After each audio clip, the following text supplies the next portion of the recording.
Hi everyone, welcome to another episode of Tea Talk with Goodness Usman, your number one real estate talk show in Africa. And this is thanks to each and every one of you who keep watching new episode every Sunday when we upload. And yay!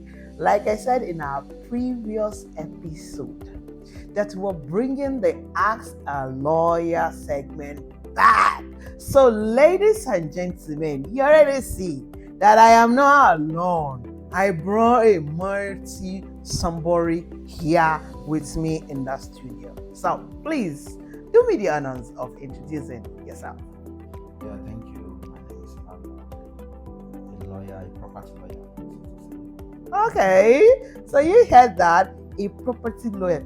I like the people that just introduce themselves briefly, no ambiguity, right? Anyway, so right here on the show, we have a ritual. You know, it's called Tea Talk with Goodness Usman, but we have the segment of Ask a Lawyer.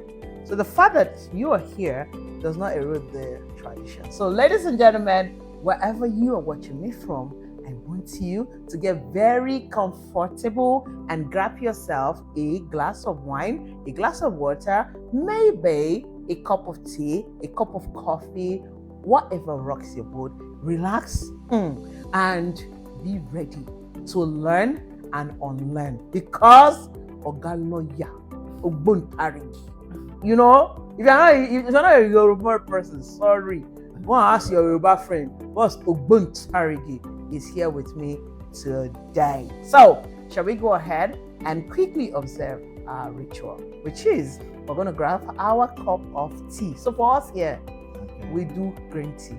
Don't worry, the next time you're back, we're going to do your own. What do you prefer? What's your preference? Coffee. Okay, so you see, when I say grab whatever rocks your boat, for him, it's not green tea, it's coffee. But today, let's sip our. It does it better. Mm-hmm. Okay, we can argue that on That's for me. So, ladies and gentlemen, we have the green tea here. So, shall we? For me, it has to be 3 times. Sorry. Okay. So yeah. Let me join you. Okay. And the last. Okay. Now, the show can begin. So like I said in our previous episode, that I was going to bring him here, and you can see that I am a woman of my words. By the way, thank you again for doing this with me. I understand you are busy and you took out of your busy schedule to do this. Thank you so much. All right. So we're going to go into the very first question. Thanks to everyone who had, of course, sent in their questions. Please keep sending in your questions, because these are practical risk scenarios that we want to be handling on this segment of Ask the Lawyer. So yeah, please don't forget to send in your question via WhatsApp or put it in the comment section. We're going to be collating them and asking him, so you know these questions are directly from them. All right, are you ready? Yeah. Okay, so let's get right into the question of the day. So question number 1 is, you know, when it comes to real estate investments, many have this notion, or would I say belief, that they don't really need to engage the services of a lawyer before they proceed with that investment. What do you think? Do you agree or disagree? And okay, if you disagree, why? Okay, I disagree totally. Okay. The service of a lawyer, a professional lawyer, in real estate, transaction, is not of necessity, but it is mandatory. Oh wow! It is a must to do, because I believe, as a layman, you may not understand the nitty-gritty of what to do and how to go about it when it comes to real estate transaction. And you are bringing in your hard-earned money. So I feel with all of that, you should get the service of a professional lawyer to get things done for you and make sure your investment is risk-free. I love that, and thank you for clearing that. Of course, what am I expecting? I don't expect you to agree anyway. I expect you to disagree. Right. But thank you for clearing that, because this is not for us. It's more for investors out there, both existing and international. So now this brings me to the second question. I know that you said you disagree and then you've given us some reason, but I want you to further break it down technically, if I'm allowed to use the word. Why do I? So now let's bring it down home.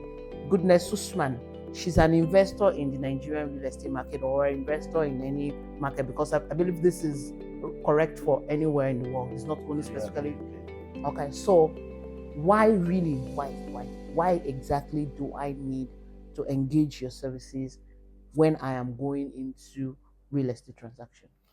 Oh, like I said earlier, as a layman, there is difficulties understanding all of these legal words, or even how they are sitting right, or if they are sitting the right way with you. You understand? So this calls for someone who deals with this transaction, like day-to-day activities, to be able to, from the wealth of experience, to be able to guide and make sure that you don't just put your money where you're not going to, get a return on it. So yeah, I would say it is a must to get the service of a legal practitioner. So if I'm getting you right, in a layman term, you're saying that me engaging the services of a professional lawyer is that even correct? Professional and lawyer, isn't it the same thing? Well, a lawyer is a professional. That's okay. Me engaging. So that's right. Okay, so me engaging the services of a lawyer is the reason is me saving myself of some issues, right? Oh, you are saving yourself a whole lot. Okay. Of even the whole sum of your investment, because if care is not taken, you run into the wrong hands. Either your investment is 100 million, 100 whatever, million, everything is gonna go. Yeah, because a little mistake can really, make things go so bad, and you cannot even make them right. Depends on whatever the situation. Oh wow. Like, yeah. I think the reasons why, do you remember? So on this show ourselves, we're not too uptight. I know that lawyers, Emmanuel Sugar, right? But thank God he's not wearing a suit. So when he got here, and I'm sorry, he's not wearing a suit and a tie. I say, hey, we can be flexible. So flexibility is allowed, right? That's Elegance. That's fine.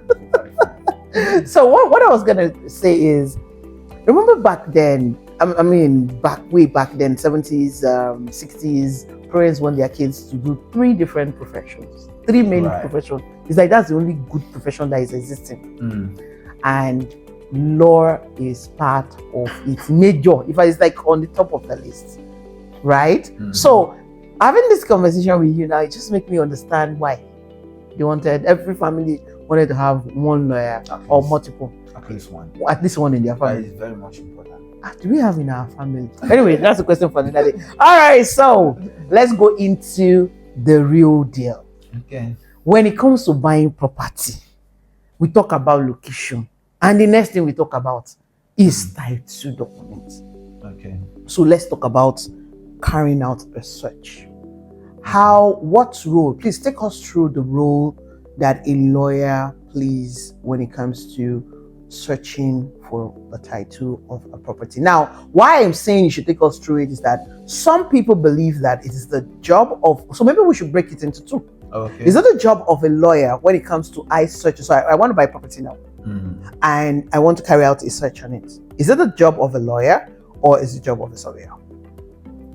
Oh, it depends on, what the status of the property is at the moment. Okay. You talked about verifying titles. Okay, let's just put everything under due diligence. Okay, so when it comes to due diligence, there are legal part of it.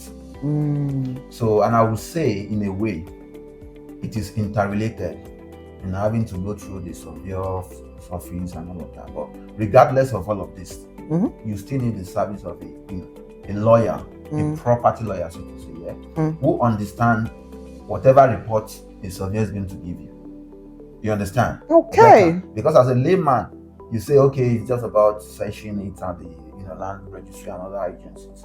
What if they give you these reports? Are you able to interpret? Okay. Are you able to digest this to to make an informed decision? So it's a must to get the service of a legal practitioner who is into these, day-to-day activities, to be able to look through every, clauses, every report for you. And when it comes to legal, due diligence in procuring a property, you start from verifying that the title of the seller who is selling to you is valid. You understand? Because something cannot stand on, nothing. If something cannot stand on nothing. True. There must be something before you can put something on it. So, like a house will always stand on the ground. Exactly. Okay. So if you say you own a property, you have a title. How effective is your title? Okay. So because the implication is if you have a defective title and you are selling, and fortunately for you, the buyer is not familiar with all of these processes. You sold out a defective title to the person. It's just like the person also inheriting, all of the defects from the previous. So it is a must to first verify the title of the person selling to you, either individual, complaint, it could be a community, it could be even the government. It takes a legal practitioner or someone, a legal practitioner, not even another person, a legal practitioner to be able to say, okay, this is the title that this property is having, and this is how to go about. If it's a company, a legal practitioner understand where to go, what to search, what information to look for, to be able to make sure that you are subscribing to the right thing and not losing the money or your investment totally. So that's that for you. Thank you so much for breaking that down. I believe that for someone who is watching me now, they understand way better, because the truth is, we sometimes use this word generically, due diligence, but I like the fact that we're breaking it down now, that there is when it comes to carrying out a due diligence, if I understand for what you're saying, there's the aspect of the legal practitioner, right, and there's the aspect of a realtor, I believe. We as a realtor, there's the aspect we can carry out, and then there's the part where the surveyor, especially the surveyor, also needs to do. So please don't go ahead and think that after your lawyer has done your due diligence, you don't need the other aspect. Am I correct? Yeah, you're very correct. But then, if you go through a lawyer, I want to be very certain, a practicing lawyer in the property area, you don't possibly need to still have to consult another professional surveyor.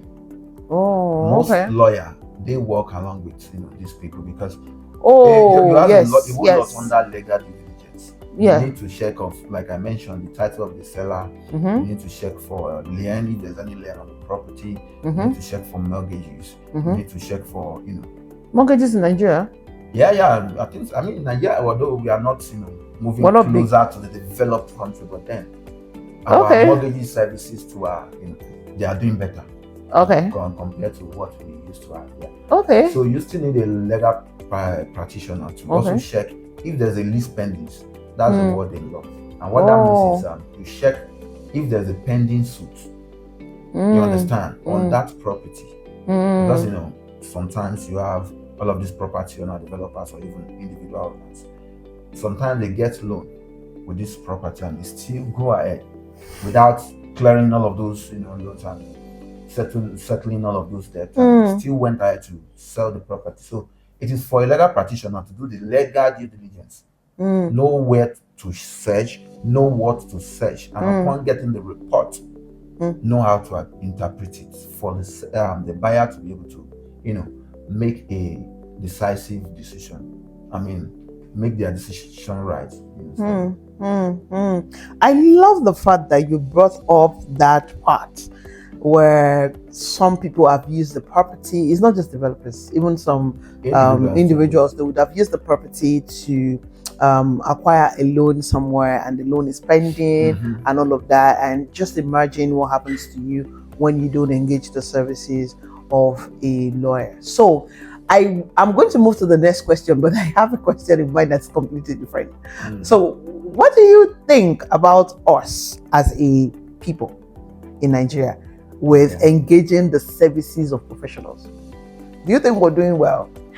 Well, like I always, rub minds from my colleagues. Professional workers in Nigeria are less appreciated.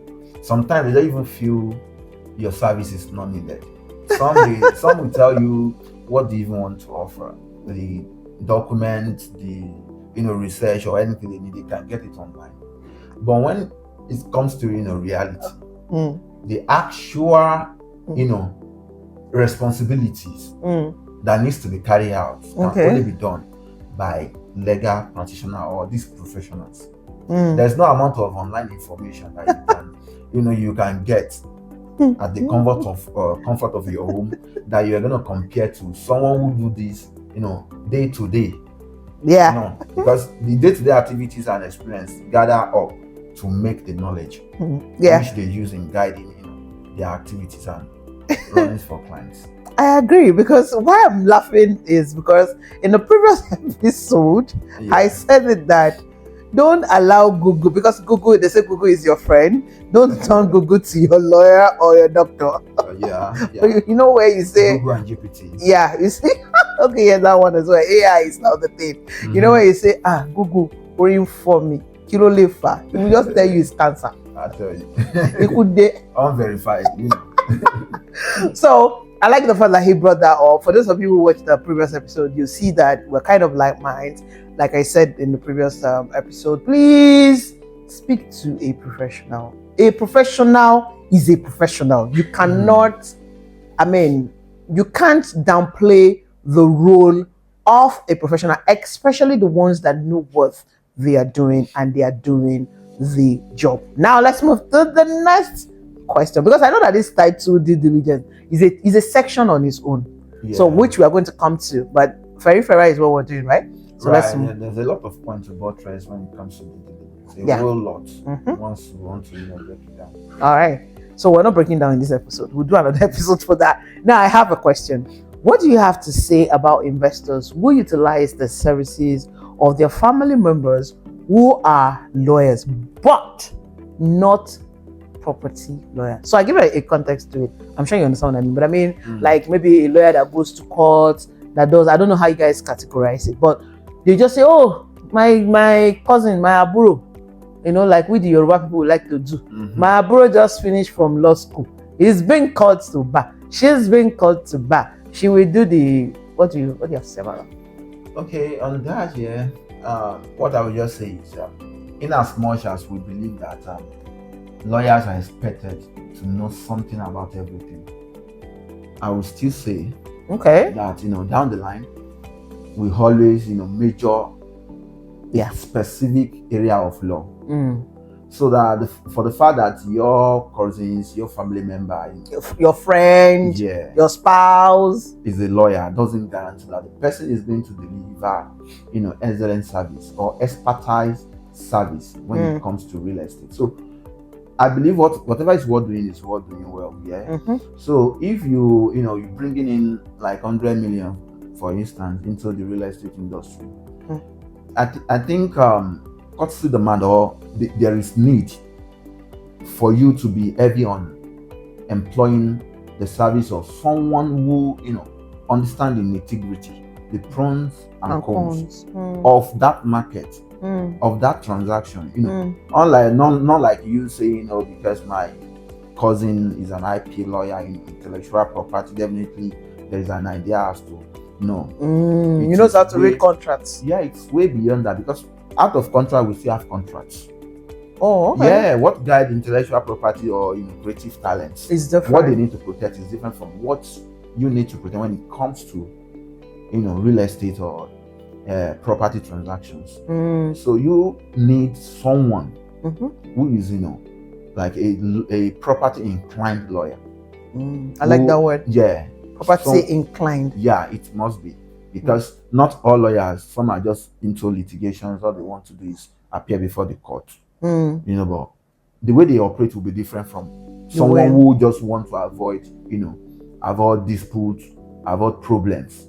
There's a way we do with these transactions. So it is best and safe to employ the service of a lawyer who understands real estate transaction better. Industry standard. Thank you so much for clarifying that, because I've seen so many scenarios where investors say, oh, they're family members. I'm like, okay, is your family member your spouse or your friend? Is the person a property lawyer? And that's why I had to ask this question personally, because you, as a professional, answering that, they kind of get what I mean. So thank you so much. Let me ask you the next question, and I promise I'm wrapping up now, so because I know that we're pressed on time. Now you have told us, the importance of doing diligence, of course, engaging the services of a lawyer. But somebody is listening to us, or many people are listening to us now. They've already been there. They've already bought the property. They didn't do any due diligence, or maybe they didn't engage the services of a lawyer. Now that they now know, what can they do? Okay, people in that category, the only thing I can say is they need to do compliance audit. I mean, check all of the properties you have in your portfolio. Okay. You know, the ones you've been able to perfect the title, because it's another thing to buy property. Okay, now A sold property to you with his own title perfected. You know, you still need to perfect your own title, not relying on the perfected title of your previous seller. So anybody in that category, all they need to do right now is to check all of the assets in their portfolios, check the property they have, and see the ones that need to be regularized, the one that needs to just do a compliance audit on all of it. That is when you can be very sure of what your portfolio values. Yeah. Okay, so you guys have heard that. This is the very first time I'm coming across that word, compliance audit. So thank you so much. So that brings me to wondering and asking you, if I now, because I mean, it's one thing that I invested in that property, right? What if I now inherited the property from my godparents, my parents, my uncle, my spouse? I mean, I wasn't the one who carried out due diligence. I wasn't the one who bought the property. So, what's my situation? Well, okay. Or what my case? Okay, yeah. This is it's still like the first stage of due diligence, where you have to verify the title of the seller. But if you are getting it as a gift, or it's an inheritance, you still need to make sure whoever is gifting you has a good root of title. Okay. You understand? Have a very, very good title, where you can also deduce your own title, right? Like let's say your uncle gives you a property. There must be a deed of gift. You understand? It must be registered. Oh, yeah. Yeah. Oh, really? Yeah, you must register that deed, and you must also make sure you perfect your own title. So hold on. That. Yeah. Hold on, please. I'm sorry to cut you, but you say that a gift of deed must be registered. Yeah. You don't have a property if your uncle only say, oh, Tinubu, if you pass your bar finance, I'm going to give you 2 plots in Owerri. That is just a message. You understand? Until your uncle prepares a deed of gift, transferring all of the legal interest and the ownership in that property to you in a paper, in the document, is when you can say, okay, this land officially belongs to me. Yeah. So and it has to be registered. You must register. Because it's one thing for you to. So you're saying that let me get this right. Sorry. Okay. I mean, this is me learning. Like I said to you guys on the show, we all learn together and unlearn. So my late father of blessed memory, Fenofunwani, because there's no even will. We're going to even come back to the conversation of will. Anyway, but this is close to will, right? Because we're going to treat will as a separate conversation, because it's intense and it's emotional. Yeah. When they gift me this gift, how do I? So if my father had gifted me by just saying, what do I need to do? Oh, well, everything you just need to do is to say, Dad, it's late. Or oh, then you are about to cook then. If let's say, okay, Baba is gone, Baba is no more here. Of blessed memory. Yeah, of blessed memory. Yeah, there must be, a probate process. But what's so for me? But goodness, this 10 acre of cashew nuts is your own. Well, that would be, that would be difficult to enforce. Yeah, because it's subject to so many things. Oral evidence or oral anything doesn't have a, But this is a lot of people's situation. Okay. Yeah, you cannot just say because I don't know, it may be under any influence at that time. Maybe you just did something that impressed him and you want to do this and that. But if it's not, written, if there is no paperwork in respect of it, then it will be difficult to lay claim to such properties. Oh wow. Yes, there must be a document. You understand? A legal document transferring all of the ownership, all of the interest of that property to you. That's when you can, lay claims and also be able to perfect your own title. So we're not young, so I'm a Gen Z, right? So my parents are obviously they were given birth in the 50s, and of course, that time, you know how they buy land then?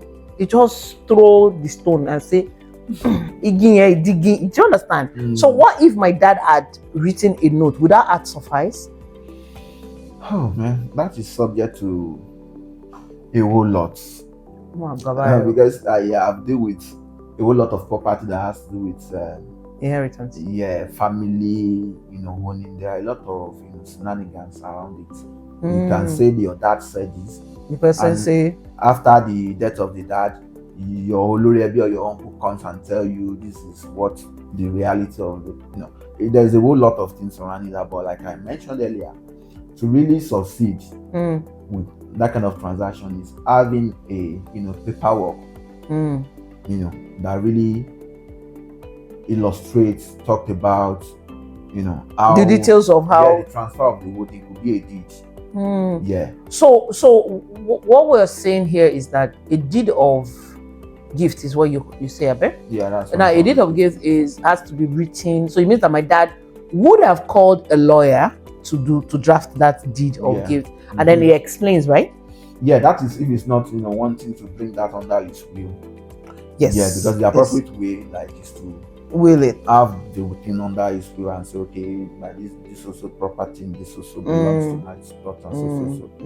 That's why I said that the deed of gift was still going to treat it when we're treating will as an episode. So I think I'll just I'll call on that, because I just wanted to, maybe someone is so much interested in that, because this deed of gift, I feel like it's not so important when it comes to parent inheritance. It's more like my uncle, my auntie. This way we have goddaughters giving you a gift. Yeah. Like it's my 40th birthday now. Somebody watching me will just say, goodness, like if it's one, apartments come. Please. So the person will have to call you to do. Yeah, or their lawyer to do a deed of Shetigbo is just deed of gift. That is when it is now legally transferred successfully to me. Thank you for telling me. So don't fear, no give me any gift. Especially when it comes to property, a costly way, express me, and then you should go and register. It must be registered.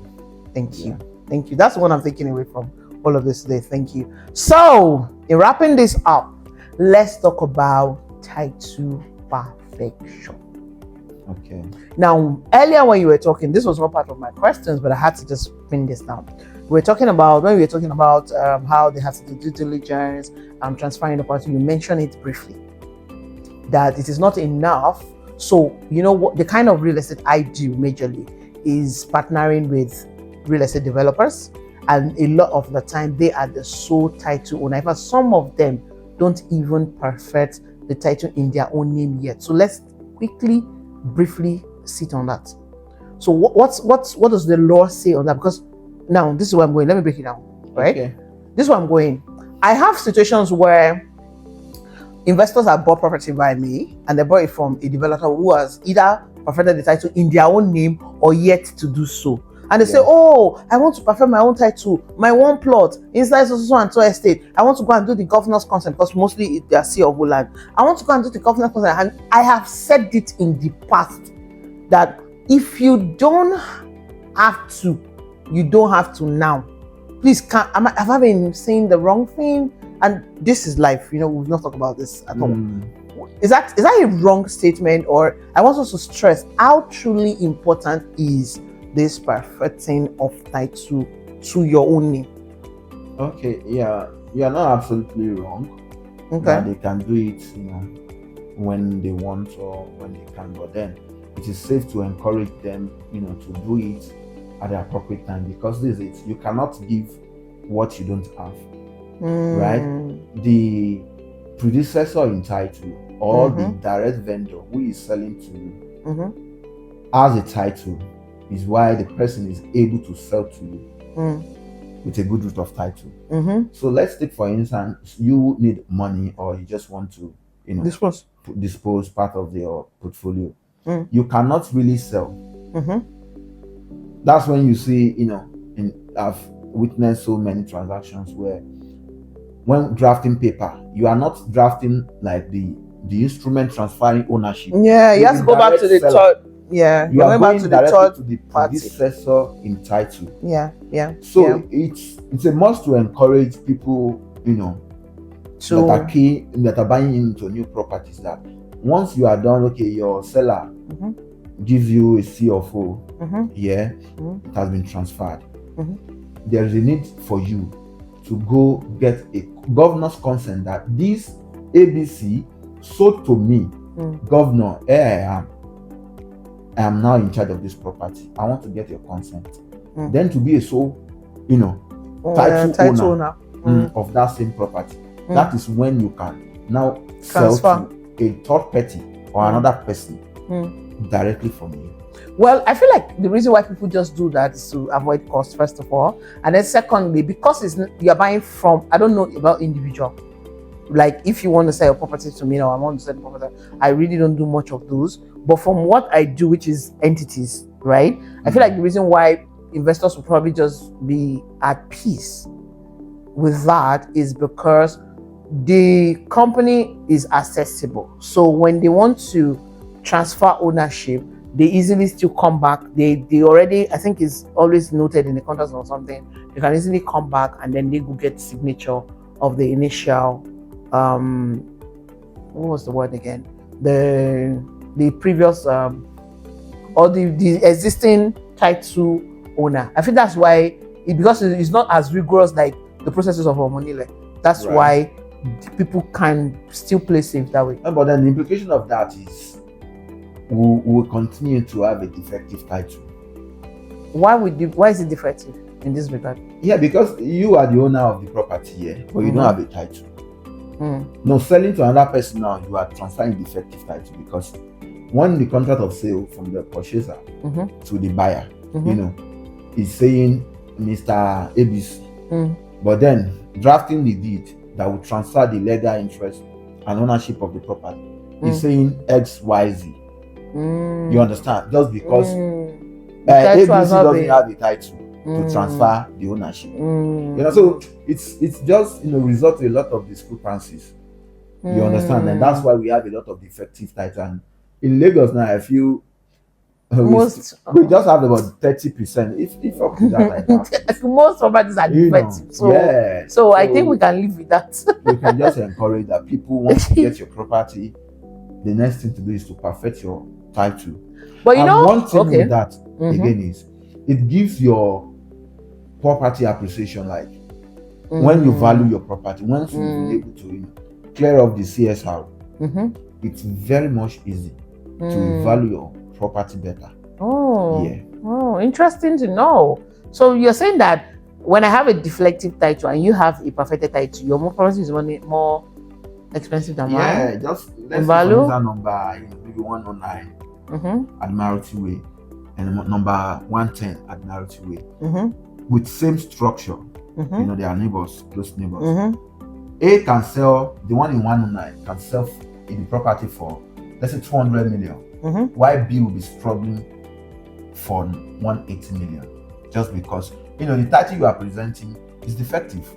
The person knows there are still a lot of back and forth he needs to do, go for assessment and having to pay some time. So it's also it boils down to the appreciation in your property, how valued your property will be. Oh, interesting Yeah. to know. But you see, then again, I think one of the reasons why we are here, in terms of what you said earlier, that in Lagos State, only about 30% or even lesser, Yes. that is less deceptive, Mhm. is also the rigorous processes of perfecting this titles. Okay, yeah. The drama that comes with it. Perfection of title truly Ah. can be daunting. Yeah, Ah. I will agree to that. But then I feel with the new Lagos State and renewed hope agenda and all of this, I think all of these agencies are they are all on their 10 toes trying to get things better. And if you go through a professional who has been doing this, I mean, day to day, they know the door to knock, they know where to go to get things done appropriately, not having to now pay something for what you're not going to get. You know what I'm saying? Doing things appropriately the way it's meant to be done. Yeah, so consulting or going through a professional will do it better. Okay, thank you so much for all of this. I want to ask you that you're watching us, what do you think about this topic that we're talking about? The questions, the answers. Are you okay with them? Do you have more questions? Is there any question we have discussed today that you need him to break down furthermore? Like I said, this Ask a Lawyer is a segment, so we're going to be more consistent on it with him, God willing, because I know he's very busy. So getting him here, plus my crazy schedule as well. Anyways, we're going to try to keep this as much as possible, giving you two episodes every month. We'll try as much as we can every month. So what I'm saying is, in essence, is please put in your questions. Do you want us to retreat any question and further break it down? What are your questions? Put it out there. Put it in the comment section. We'll take notes and then bring him back. When he's back here, we'll ask him there's questions and allow him to break it down. So once again, thank you so much for doing this with me. Thank you for coming all the way. Thank you for your time. We do appreciate you. So please, if you enjoyed this segment, and the way he has broken it down for you, please help me say thank you to him in the comment section. He will be watching as well. He will be reading your comments, so he will know if you guys say. The truth is, if you say thank you very much, it will ginger him to help us come back and have this section, because he's doing this pro bono. Is that how you guys call it? Yeah, pro bono. Yeah. It's pro bono. Okay, it's pro bono. Okay, this is pro bono. So please, for me to continue to get the pro bono for you people, either put the tanks, the T for tanks in the comment section, so that only one more woo and one more chicken about what time and continue this pro. So for us to continue to do this as a pro bono, please encourage him. And like I said, the way of encouraging him is even giving him more challenging questions and putting in what you want to know respectfully, what you want to know within the frame of the law and within real estate investment in any place in Nigeria. Put it there and also help us see the thank you. And most importantly, please help us subscribe and share this. Please do not be selfish. You've probably picked up one or two things from this. Share it with somebody around you. Let them also learn and unlearn. Like today, I learned something. Deed of gift. So what is a good my friend? I'm gonna be asking for the deed of gift straight up. Very important. And I'm gonna say, Josh, she's still registered. When I give her, it's gonna confirm where one register, I mean one register. Because I mean, what I care about is the register survey and all that. But the deed of gifts, this is the very first time it's eating home, So this shows that there's more to come for you to learn and also unlearn. And that's why we brought this segment to you. Remember that for us at Nigeria Realty 24/7 is all about helping you with all of the information that will guide you and ensure that when you're investing in the Nigerian real estate market, you are making an informed decision. Thank you so much for watching this video. I want to say to you, happy Sunday once again, and welcome to the best week yet. Yes, we're going to be entering into my birthday. Yeah. Where's my gift? Everybody in advance, gift of Dido. I mean, Dido of gifts. Well, okay, no problem. That's if I'm going to gift you now. Then I'll prepare a deed of gifts. It will not be bad, accordingly. We'll get there. Yes, we're entering into my birthday shortly. Yes, we're entering into a couple of days to my birthday, and I'm collecting gift of deed. There's a lawyer here that's doing drafting and registering it. That's on the light channel. Thank you so much once again, ladies and gentlemen. My name remains Goodness Usman, your beautiful host, and here we are. Emmanuel Ajayi. Yes. We're gonna see you guys at the next episode of the Ask a Lawyer segment. Until then, please ensure that wherever you are watching me from, that you remain safe and awesome just the way you are. So I say to you, oh.